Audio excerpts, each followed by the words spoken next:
अस्सलाम वालेकुम की हाल चाल है मेरे तमाम बहन भाई। उम्मीद करने कि मैं तमाम बहन भाई बिल्कुल ठीक ठाक हूँ। मैं बिल्ला फजल की तरह मैं बिल्कुल ठीक ठाक था कि आप यहाँ भी रहो, खुश रहो, बात रहो, हंसते रहो, मुस्कुराते रहो। हमारे देश से जुड़े साथ दो में यार फिर साल तो पहले जाके असन डेली कर लो, लाइक कर लो, सब्सक्राइब कर लो, अच्छे से कमेंट कीते करो। तो अज 3 दिन हो गए, 3 दिनों बाद सानू छुट्टी मिली हैगी। असी खैर सलामती कारगर ना पहुँच आएंगे। जुमे रात वाले दिन मेरी बेटी का ऑपरेशन होया। कल जुमे का दिन से अज हफ्ता है, अज सानू छुट्टी मिली हैगी। 4 बजे डॉक्टर बहन है, 4 बजे डॉक्टर आया, चैकअप नहीं किया, नहीं कह अभी तुम छुट्टी कर दो। तो छुट्टी सानू मिल गई। अल्लाह पाक का लखां ते करोड़ों वारी शुक्र है कि सानू जो ना ऑपरेशन जो मेरी बच्ची का है ना वो ठीक ठाक खैरी सलामती हो गया है।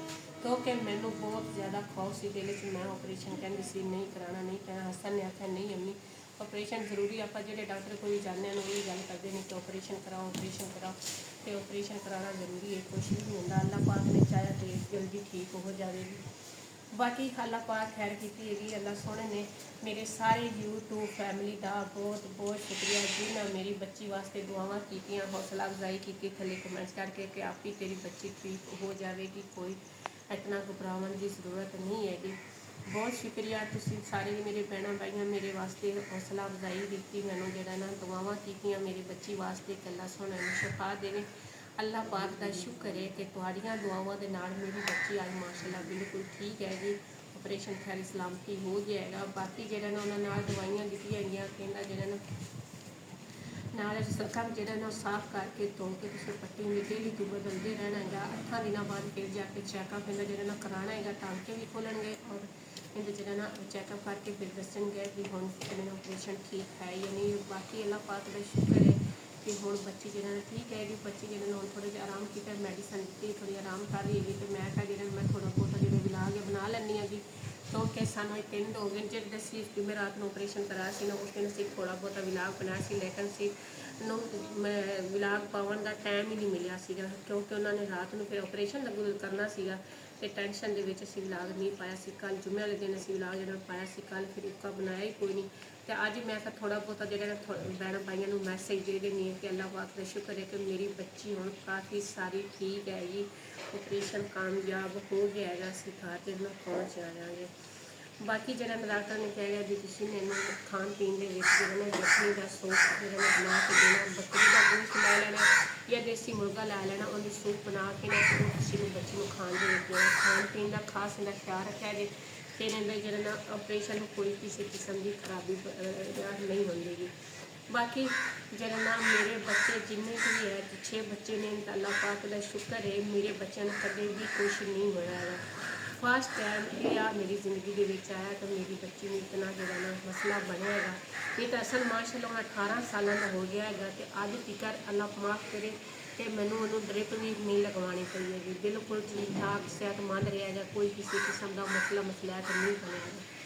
बस फर्स्ट टाइम में जो ना इतना गिरी इन्हें चोट लगी, इतना मसला आएगा। लेकिन मैं बहुत ज़्यादा घबरा गई सी, बहुत ज़्यादा घबरा गई सी कि कहती सी पता नहीं मेरी बच्ची का की बनेगा। बाकी मैनू आप कोई तकलीफ होवे ना तो मैं बर्दाश्त कर लेनी, मैं कदे महसूस नहीं कराया। मैं अल्लाह के अगों दुआ करनी कि अल्लाह सोने मैनू तकलीफ दे कर, मेरे बच्चों को जो ना तकलीफ ना दिखी कर। अल्लाह पाक इन्होंने तंदुरुस्ती और सेहत देवे। क्योंकि मेरे बच्चे खुश होवे ना तो इन्होंने वेख के तो मैं भी खुश होनी है जी।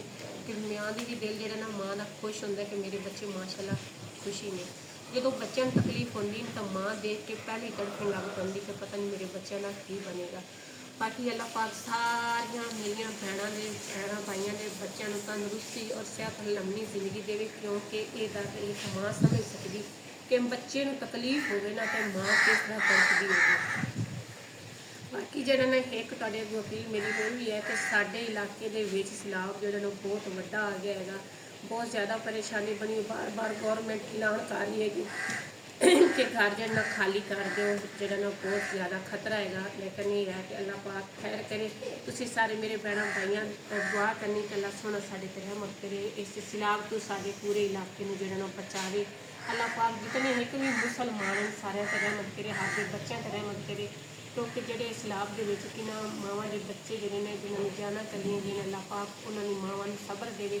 क्योंकि मैं ये सोच रही हूँ कि मेरी बेटी को थोड़ी तकलीफ आई है तो मेरा की हाल है कि जिन्होंने मावां के बच्चे जोड़े सैलाब के लोड़ गए उन्होंने मावां के की गुजरती होगी। बाकी अल्लाह पाक खैर करे हर मेरे मुसलमान मेरे भैन भाई ते जितने भी यूट्यूब फैमिली देखने आई उन्होंने ते बाकी जी भी की रूटीन होगी ना तुहाडे नाल भैणां भाईयां ने शेयर जरूर करा। तो शाम के जो खाने की तैयारी कर ली हैगी, मैं क्या कोल बैठे ना तो मैं सब्जी जी ऐशा बना देनी ऐशा फिर जो खाना कोल बना लवेगी। चल थोड़ी बहुत जी हेल्प है हो जाएगी थोड़े ना भी हेल्प की रखा कोल जो कद्दू जो बना के ऐशा दे देनी सब्जी कट के तो ऐशा फिर जो बाकी का खाना जो बना लवेगी। आई भी शाम के खाने साढ़े जनाब कद्दू पक रहेंगे गड्ढे हो कबाह के तो ऐसा कहेंगे भी दोपहर टाइम असन लगू गया तो उन्हें कट के लै आते हैं बस ये 3 ही मिले ने तो चल शाम जो खाना बन जाएगा।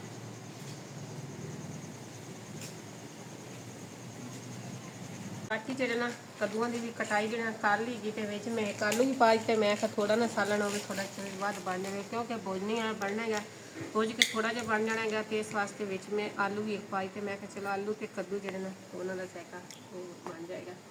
बाकी टमाटर भी कट लें मिर्चा भी कट लिया प्याज भी तो बाकी जो हम ऐशा देनी है ऐशा खा लवेगी सिलेंडर खत्म होया वो भी जाके असन जो भरा लेंदा है।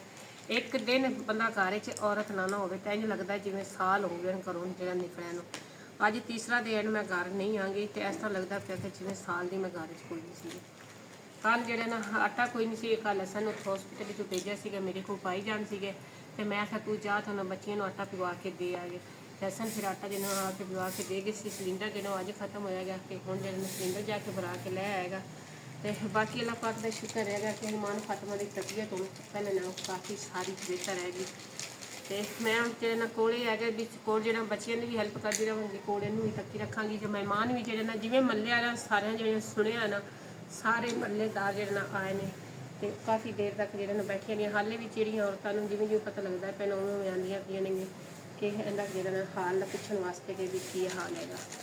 बाकी अल्लाह पाक खैर कर सी मैं जो आया गन मेहमानों को देखी रखांगी तो जोड़ा है ना ऐशा फातिमा को खाना बना लगे जे ऐशा फातिमा कहती थी कि दादी माँ आई सी साढ़े आवन तो पहले असन की दादी आई सी तो होकर चली गई तो कहती जो आए ने मैं शाम टाइम मैं आवाँगी जो जो हॉस्पिटल चो आ जावांगे तो असन की फुफो भी किधरे आई सी तो असी जो उदों नहीं आए थे तो वो भी हम शाम टाइम उन्होंने भी आना है तो मैं दोनों जे तक खाना खुना जो बना लिया।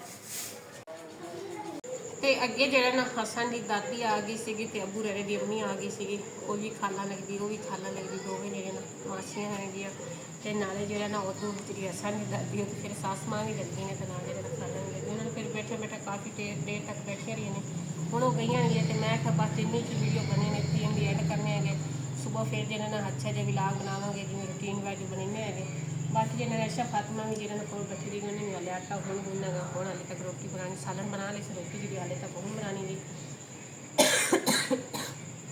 बाकी हम आज भी लाग इतना खत्म होना अच्छा लगे चैनल सब्सक्राइब करना लाइक करना शेयर करना अच्छे अच्छे कमेंट करने सुबह किसी अच्छे जो विलाग ना जो फिर मिलेंगे सुबह जो पूरा विलाग रूटीन वाइज बनावे जिम्मे रूटीन वाइज पहले बनाते